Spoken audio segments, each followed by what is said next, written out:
So I was thinking about doing another mask. All of this stay-at-home stuff really had me thinking, and I pulled out a sketchbook and got to thinking about what I wanted to do. Typically when I start an idea, I do a lot of drawings, mostly in pencil, and I'll probably do it over and over again. But with any good mask, you have to start out with a head shape. If you don't start out with this, you'll never know how it's going to look on a human face. And that's concerning.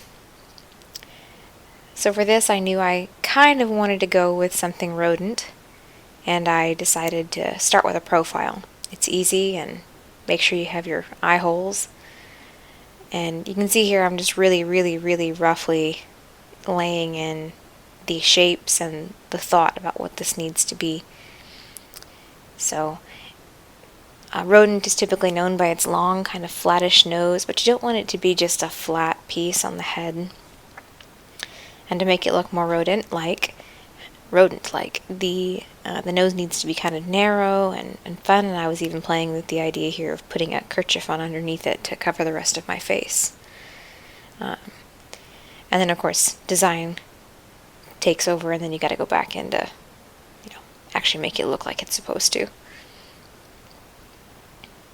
So I did settle on the idea of a mouse pretty quickly. The other thought I had kind of had was a plague rat, and which I thought was a little bit appropriate, maybe too on the nose. But we had a good time with it either way. So you see, that's my initial drawing, and I really liked this concept. So I moved on and I did some more refined sketches and a front face sketch. Now you can see I've gone in with the colors here, and the colors and the profile are really important because I use them when I start building my patterns. And you can see with the colored version here on the left-hand side, what side is that? Is the pieces are all different colors. Well, that's the pieces, the pattern, and how many I'll end up needing.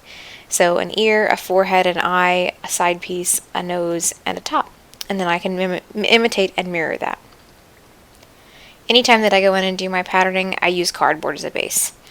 This is what I'm doing here, is I'm taking that front forehead side piece, and I basically just used my drawing, and I'm sketching something of the right size. Now I'll do this 4 or 5 times before I finalize a pattern, but this is a really good, cheap, and effective way to build a base that you can sculpt on top of without having to, break the bank. And then here I'm doing the piece that will be where the eye sits in the cheek, so that will be the next bit that I'll work on. I wasn't ultimately happy with that particular piece, but I started playing with them together and I pulled them out and cut them apart. I can use these garden shears here to cut them out. They're sharp, they stay sharp forever, and they don't ever get dull because I'm using them on cardboard. So I really recommend some just regular old garden shears. And really ASMR-y the sound of this, but it was so loud with the recording. So I cut these pieces out after I've labeled them, and I use just regular corrugated cardboard, single ply. I cut apart an Amazon box for this. Very simple to put together. So this one I just trimmed to size, get it cut out. Sometimes I'll make them a little bit oversized, just depending on what's going on and how much is required of it. And then I flip it over and I do the other side to mirror it perfectly. Very simple pattern making, nothing rough. Just enjoying kind of the shapes and what they end up creating. I always label my pieces just to keep straight what's going on, because there's nothing like doing a really complicated build and then having 50 pieces that you have no idea what's going on. No fun at all.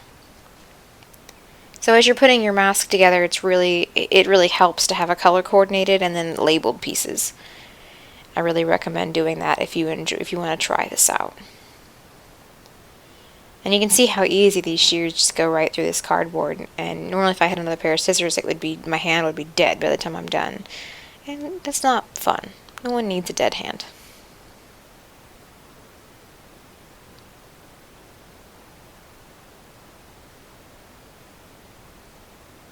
Okay, so you can see how these mirror each other, and they'll go along the nose piece on either side.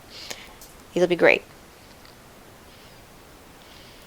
So now I've gone back to my original drawing, and these are all of the modified pieces I ended up coming up with for the mask. The forehead, the eye, the nose, which I made one piece instead of two, the top of the head with the V shape that will end up making the top curve. And this is really basic pattern making. It's basically just a dart. It really just kind of helps make that round shape, and it makes it smooth. It's really a lot easier to work with if you know just a little bit of pattern making, and that's all over YouTube. And of course I made the mirror image of all of them. Okay, let's assemble. Okay, so here I'm using the scissors. I'm basically just cutting the eye holes out. I'm using the back side of a pair of scissors to push down into the table. I really recommend you use a cutting mat underneath this. I didn't.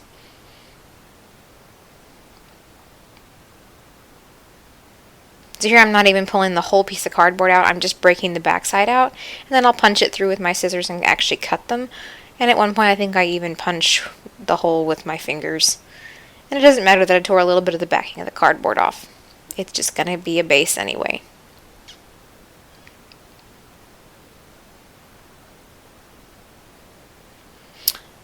Okay, so wherever you start, I like to start with the beginning, like the middle piece of the nose. I'm using masking tape to assemble this, but this is old masking tape, and I really don't recommend old masking tape for anything.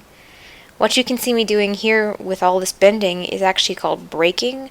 I am breaking the cardboard and I'm softening the fibers. I'm basically just destroying its integrity a little bit to make it easier to mold and shape. So I'm going to do that for every piece that's going to help me. And you can see how much softer it made that shape, and it's not nearly as hard. And then I just tape up the seam. And this is crappy tape. But it works. It works for what I need it to. And you can see I continue to break and shape and mess with until it's good. And now I'm going to show you where those go, right there on the side. Got to break it first, make sure it's round. So the last thing you want is for these pieces to be flat, and then they won't sit on your face properly, and that's just no fun. And besides that, we're going to be sculpting on top of this, so if you don't end up having a piece that works properly, then it just won't do. So here you can see I'm giving just a little bit of a seam allowance, and I'm taping over the edges. This does not have to be pretty. In fact, it just has to hold it in place. Anytime I make a base for a mask, it's just a matter of keeping it where it needs to be and making sure that the shape looks right. And you can see I kind of like push it down with my fingers, make sure that it's going to be there. And as we put more pieces on, it'll look more like a round shape. There's the other side, breaking it in, making sure that it's bent the right way. Yeah. So you don't really need a whole lot of overlap, but you do want your edges to be smooth.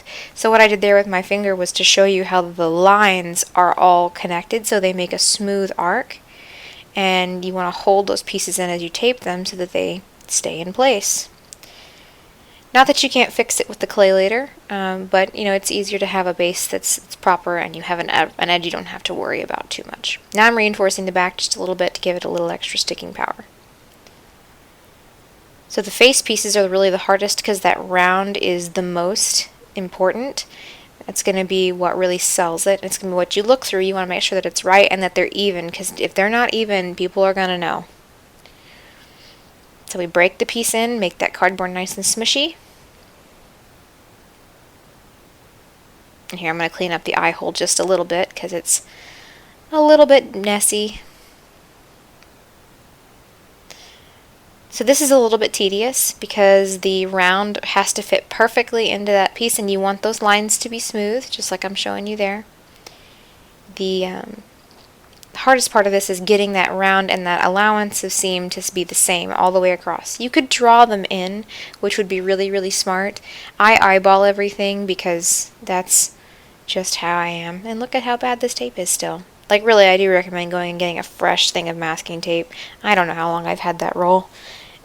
It went in the garbage when I was done. So you can see how I'm using the backside first. I would really say that it's easier to work on the backside so you can see how much allowance you're giving to yourself.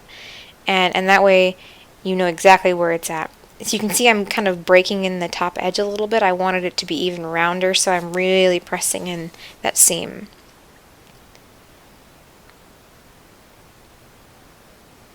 It really helps to have a surface you can press upon, like my desktop here. You can really use that as a third hand to push, because masking tape is not the most adhesive substance. It will come apart sometimes, so just be gentle, but it really does help to have a tabletop to use as a leverage point.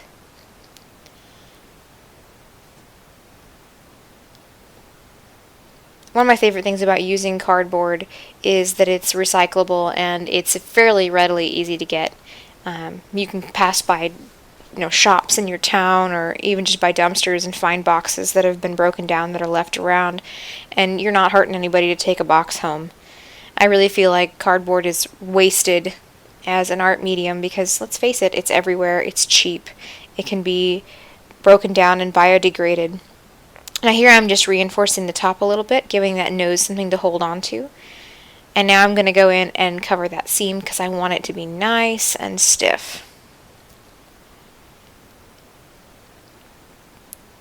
Actually, I don't think I ever really covered over that seam. I reinforced the back side because I wanted to leave the edge open so that I could see where I was going to sculpt over it. I actually don't remember if I taped over that or not. We'll see. I'm doing this voiceover a couple of days later just because work got crazy, and we all know how life is right now. But there's the second part where we've gone in, and you can see how much breaking the cardboard really adds to the round shape. I really recommend. See, I got smart there, and I took a whole bunch of tape at once. But I really do recommend breaking in that cardboard if you use it as a medium. It really helps getting your shapes in the right place.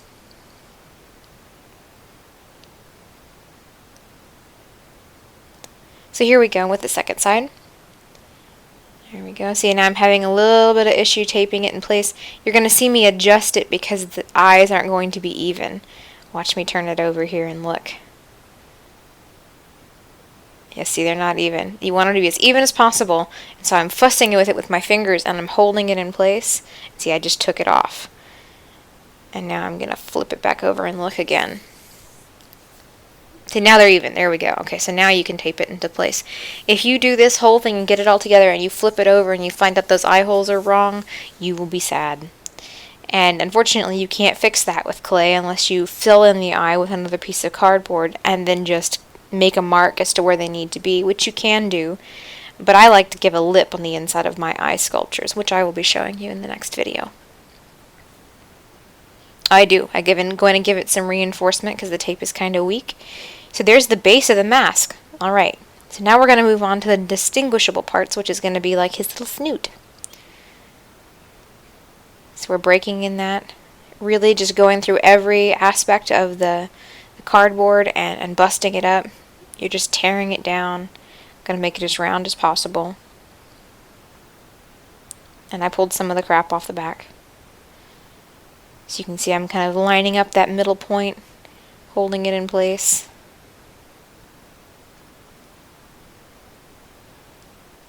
Putting it on the inside because I want that little edge of the nose, the little triangle in the front, to be visible so that I can sculpt over it.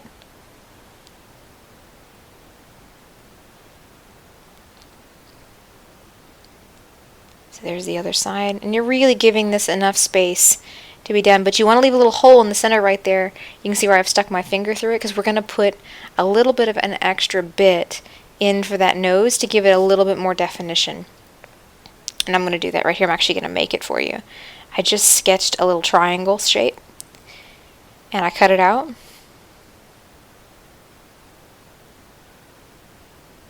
Because I wanted there to be just a little bit more definition to that nose. And you can see here, I'm going to fix it a little bit because that's what we do. And then I gave it a cut and I broke it into the shape that I wanted. That way it would stand up a little more and give it a little more three-dimensional shape. Pinching it, creasing it. So you can see now it's a little bit more like a diamond shape. As I fit it back up underneath, it will fit over that little place and stick out the bottom. As I tape it in place, when I go to sculpt over this, it will have a nice ridge and it will make me not have to build up the clay quite so thick there. And that's really what you would prefer.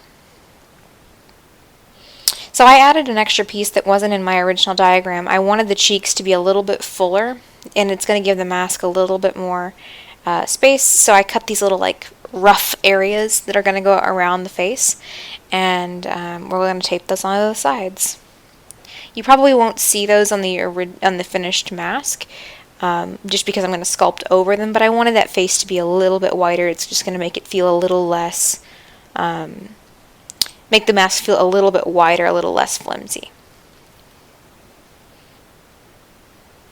I have a very small head, and so when you see me put this on or get this near my face, it looks very big by comparison to me. I have small hands, I have a small face, small head, so this is going to look huge by comparison to me, but by the time this is done, it will fit an average person easily. This is really more about the process than it is for the final product for me.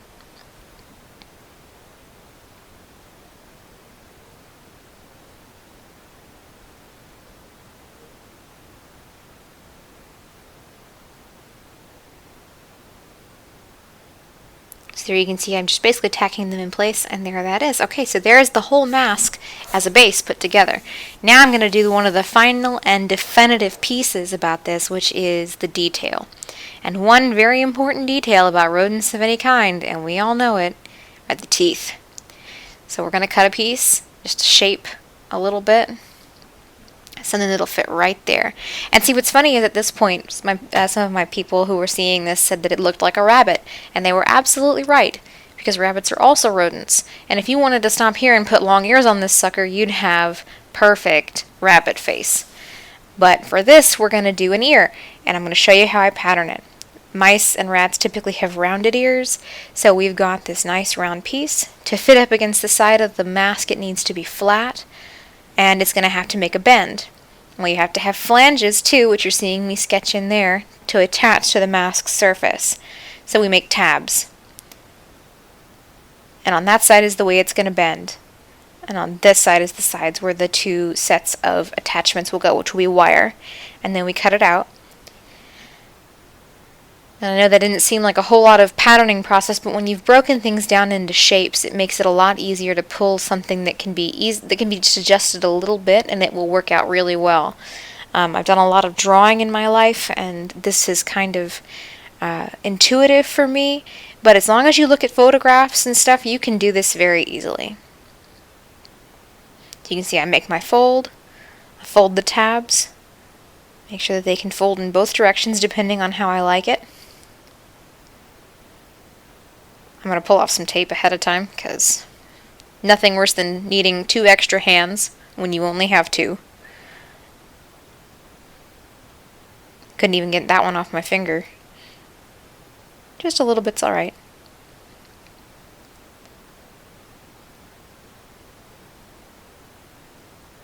So I can see kind of where I want to line this up, which is with that first piece, and it's going to go underneath and behind to make it stand up with that piece, to make it really rounded.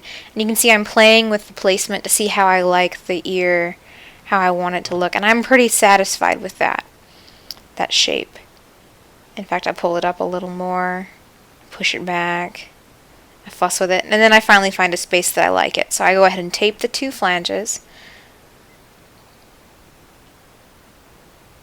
And I always take pictures when I get done with this part, because the ears will have to come back off, and I gotta put that tape right in that area.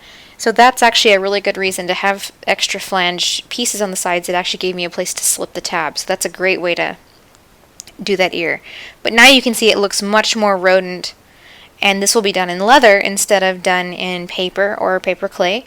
So this will be excellent for that, and I'll show you how I cut those. And as this mask is now pretty much finished, I'm going to show you what it looks like on the glass head that I sculpt on. So here it is. You probably noticed him from the video before. Ta-da! Okay, so now I'm just going to tape him to the glass head. It will still be the base we sculpt on, but it's not built off the glass head like the other was the first time. And really and truthfully, that rabbit mask that I made ended up being a little bit too small even for me. So that's why I've gone with a different technique this time, but it's the same principle on how I built the base. Here we're going to attempt to get some more tape off of the roll and fail at least once.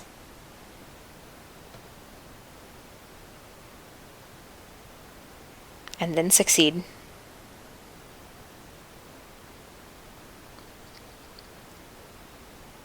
So here we're going to tape it to the head just to get it kind of in place, just so that it can show it off and it will hold it up off the floor, off the table. I will take the teeth and the ears off of this before I sculpt on it, and that way it will be just the base that we're working with primarily. And I think what I'm going to end up doing before I start sculpting on this, I will show you guys in the next video, is I'm going to flesh out the interior of this mask. No, good, excellent. Only 2 points of contact. I will probably flesh this out with some tin foil just to pack it in and make it fit properly. As you can see, I'm taking the ear off there because I'm done trying to fuss with it. And see, just those 2 points of contact really extra help. And of course the other side popped free. And now I'm going to fix that.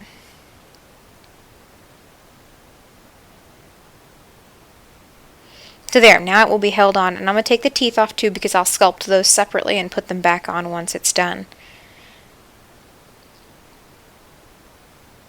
Careful not to pull off the masking tape. Those will be sculpted separately, like I said, using probably the same kind of paper clay. So now I'm just kind of making sure my seams underneath are good. Making sure it's nice and solid. And this is where I do make the decision I'm probably going to stuff it with tinfoil to make sure that it's ready to be sculpted on. And that's it. There you have it. That's how I made my base for my rabbit mask, and this is how I've made this base for this one. Thank you so much, you guys. Hope this helps. Hi guys. Just wanted to jump in here at the end of the video and introduce myself properly. My name is Ink, and I'm the one from 2 years ago that's just hands and a stripy shirt. That's me, as if there was any doubt. But I'm here to just talk to you and say thank you. I really, really appreciate your interaction with me over the last 2 years on the mask making video that I uploaded.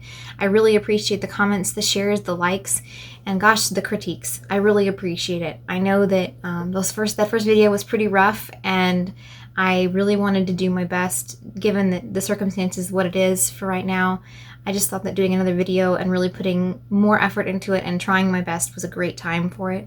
I hope that this is more explanatory for you so you can see how the base was built and put together, and I just wanted to show you how I did this more step by step with a little bit more of a showcase of it, and I hope that it helps. If you still have questions, please ask. I'll be glad to answer them as best I can, and I'll be making more videos in the future. You'll probably see another couple of videos for this mask just so you can see from full front to finish. One being, of course, this one, 2 being the sculpting process, which will be next, and 3 will be how to attach it to your head, how to actually wear it as a mask. And you'll see a lot more of that process that I have in depth. So if you're interested in more of this, please stay tuned. We will have this out to you shortly. And thank you again so much. I hope you have a great rest of your weekend, and that, at any time in the future. And I hope that on the other side of this, when we are done, we will be in a much better place. Stay safe, stay inside, wash your hands. Plague rats are bad, except for this one. This mask is the only exception. Okay? Thank you guys. Have a great day. Bye.